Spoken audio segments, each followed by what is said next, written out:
தென்பெண்ணை ஆற்றில் தடுப்பணை கட்ட முயலும் கர்நாடக அரசை கண்டித்து கிருஷ்ணகிரியில் வைகோ தலைமையில் மதிமுகவினர் ஆர்ப்பாட்டம் நடத்தினர்.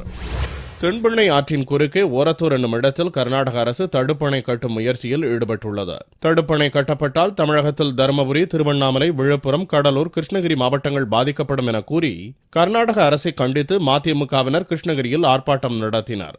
ஆர்ப்பாட்டத்திற்கு அக்கட்சியின் பொதுச் செயலாளர் வைகோ தலைமை வகித்தார்.